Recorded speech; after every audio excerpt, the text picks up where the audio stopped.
Today on the Happy House, it's an episode of Sweets. We're going to start by making this breakfast favorite, stuffed French toast. Then it's on to one of my springtime traditions, banana pudding. This banana pudding recipe is the best banana pudding you'll ever have. Speaking of bananas, it's Tatum's birthday and he's requested that I make him a banana cake. So I created this banana cream cake with chocolate ganache. Delicious! And it wouldn't be Easter without my Easter fudge. I created this recipe a few years ago and now it's a family favorite. The most delicious fudge I've ever had. All right now on the Happy House.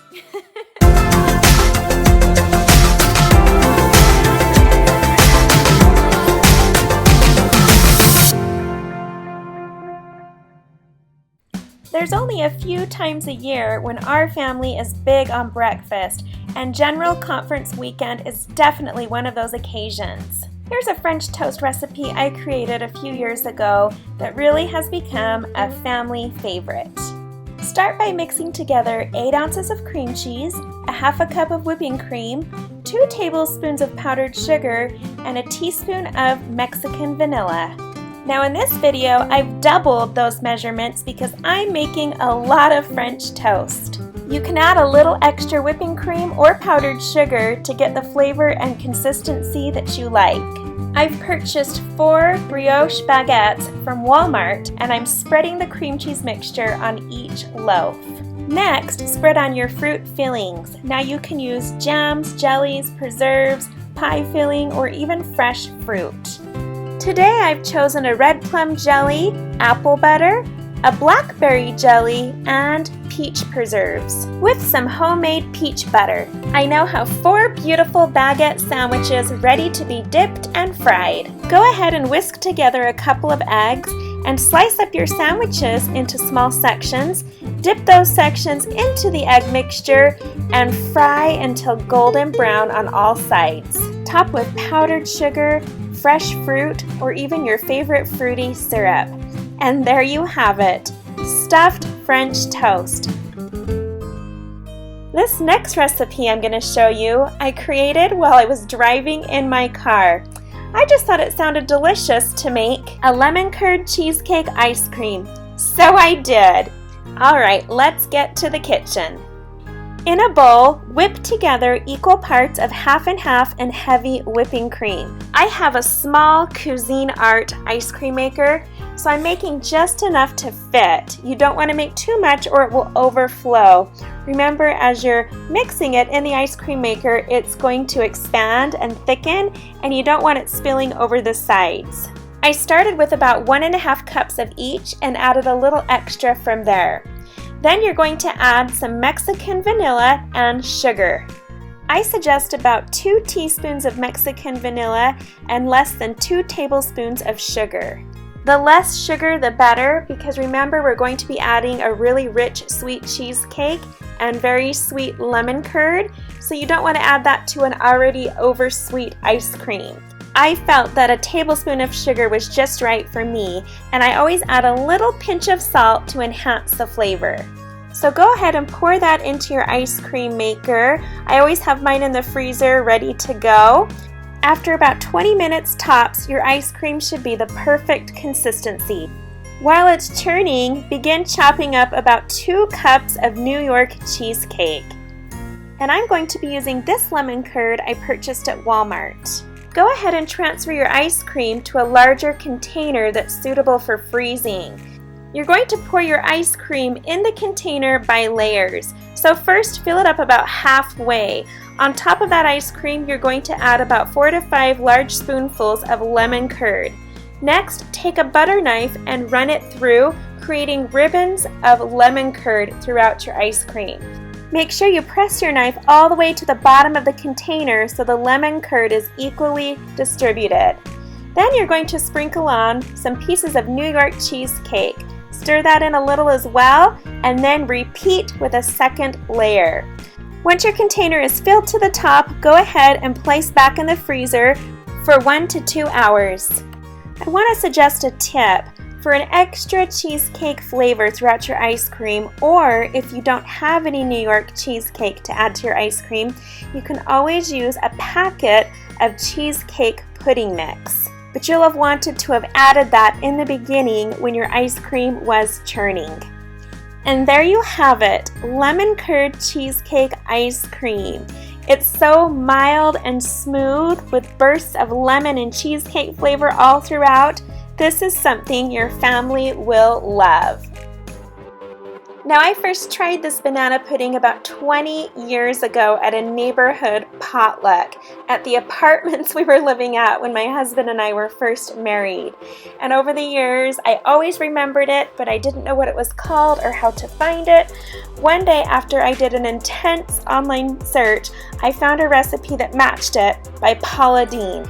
Now, for some reason, I always make this in the springtime, and I always use the limited edition of Pepperidge Farm Chessman cookies, but they're the spring edition. So they have tulips and sunshines and watering cans, but I don't know if it's because of the quarantine situation, but I could not find them this year at any of the grocery stores.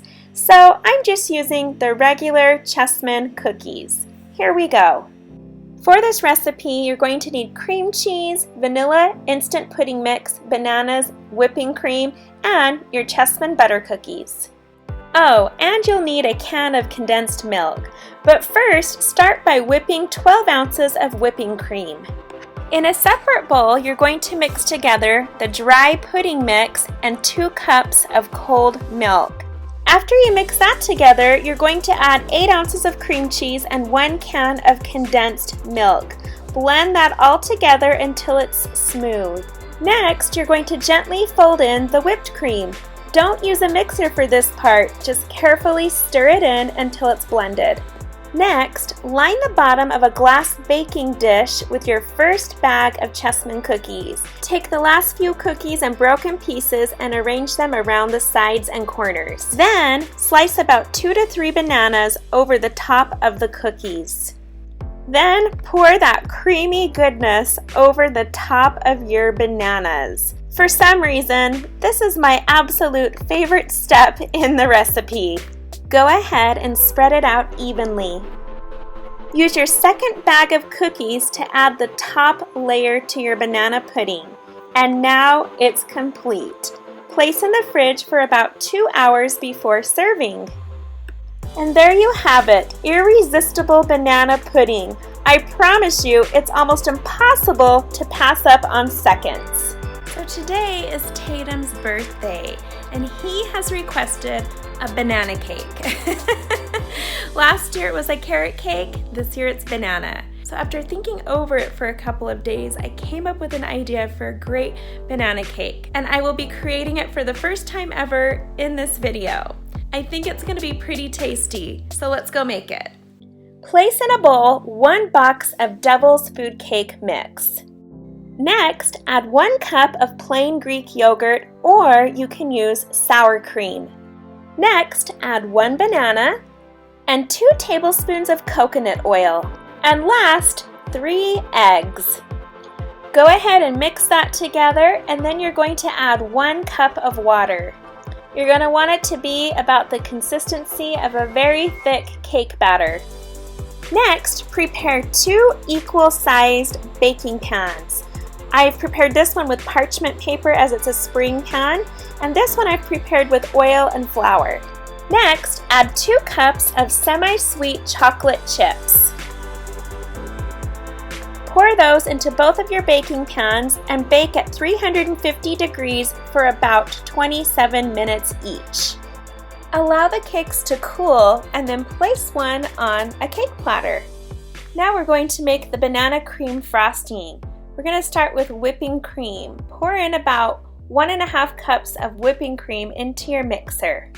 Next, add some imitation banana flavoring, about 1 teaspoon. If you don't have banana flavoring, you can always use a dry package of banana pudding. I'm going to add this cheesecake pudding mix into my frosting, but of course you could also use banana pudding. Go ahead and add your package of pudding into your whipping cream. This is going to give it a nice stiff texture.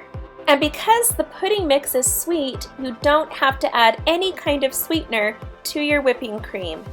Now as you can see, this is too stiff. So I'm going to add just a little bit of milk to get it the right texture that I want. And now we're talking. This is exactly what I'm looking for. So now we're going to go ahead and frost the first layer of cake. What we're going to do is make a giant sandwich, sort of like an Oreo cookie. So go ahead and spread that on evenly. Then you're going to slice up one banana over that layer of frosting. Then go ahead and add your top layer of cake, and then you're going to frost the rest of the cake. Here's a tip I like to use. I like to dip my spatula into warm water and go over the frosting of my cake. This will smooth out any rough edges and give it a nice glossy finish. Now I'm going to make my chocolate ganache. I'm going to take about 2 cups of chocolate chips and put them in the microwave for about 20 to 25 seconds at a time. Meanwhile, I'm going to heat up a saucepan with about 1 cup of whipping cream and just get it to a nice warm temperature. In between my microwave sessions, I'm going to stir the chocolate chips so they don't burn. After the first 25 seconds, I like to add 2 tablespoons of butter. This will make the chocolate nice and glossy. Then I add in my warm whipping cream and I stir that all together until it's well blended. You want it to be silky and smooth with no bumps. Mine still has some lumps in it, so I'm simply just going to place it back in the microwave for another 20 seconds. Now it's ready to be poured over the top of my cake. Look at how beautiful and glossy this chocolate is. I recommend cooling it just a bit so it doesn't melt your whipped topping. But go ahead and spread it around and allow the chocolate to flow down over the sides. Place it in the fridge for about 2 hours and the chocolate will solidify. I like to sprinkle on some powdered sugar and sliced bananas. And there you have it, chocolate ganache banana cream layered cake. Or, as I like to call it, monkey cake. This is such a delicious chilled cake, and those chocolate chips make it amazing. So a few years ago, we started a tradition where we make pistachio fudge every Easter. This fudge is super delicious, and I tweak it a little different every year. But it's fun because it's colorful, it's green, and with the colored marshmallows on top, it really just says springtime. So let's go make it. Line a glass baking dish with tin foil and spray with cooking oil. Whip up 8 ounces of cream cheese in your mixer. Take 1 bag of white chocolate chips and place them in a microwave-safe bowl. Microwave for about 30 seconds at a time, stirring in between each session until chocolate is melted. Next, add dry pistachio pudding mix to your cream cheese. Now, if you don't have dry pistachio pudding mix, you can substitute it with just 3 cups of powdered sugar and add in some green food coloring and almond extract. You will get the same flavor and texture. But what I like about the dry pistachio pudding is it has pistachios already in it. So you get that in your fudge and it's just the right size. Now for this particular recipe, I'm going to add 2 packages of the dry pistachio pudding mix and 1 cup of powdered sugar. You could also just do 1 package of dry pudding mix and 2 cups of powdered sugar, or just the 3 cups of powdered sugar and no dry pudding mix. But then of course add your food coloring and flavor. Once that's mixed, you're going to add your melted white chocolate. Be sure to spoon out every last drop. Now you're going to add some almond extract. Because I've used the dry pudding mix, it already has that almond flavor, so I'm just going to add a little under a teaspoon. If you're not using the dry pistachio pudding mix, I would suggest adding a little bit more than a teaspoon of your almond extract. Now we're going to soften it up a bit by adding about 1/4 cup of whipping cream. Here's a new step I added this year. I took 2 cups of my rainbow marshmallows and placed them in the microwave with about a tablespoon of butter and melted them. The butter keeps the marshmallow from sticking to your bowl, but once it's all melted, go ahead and pour that into your mixture. And I added just a little bit more whipping cream to get it to this texture. You want a very thick batter. Go ahead and spread that batter into your baking dish. Next, you're going to crush up some pistachios.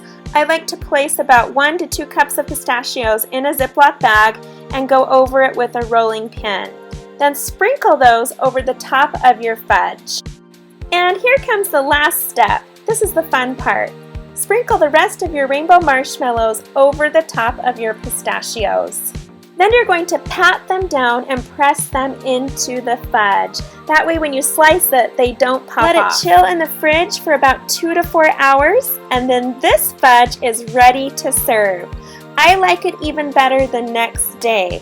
And to keep it from drying out, I like to slice mine up into squares and place it into a Tupperware. What you'll love about this fudge is it's airy, it's fluffy, it's light, it's not too sweet, it's not too rich. Therefore, you feel like you can just keep eating it and eating it and eating it. The salty, crunchy nuts just taste so good with those fruity marshmallows and that creamy fudge. All those flavors together in your mouth are just incredible. Bon appetit!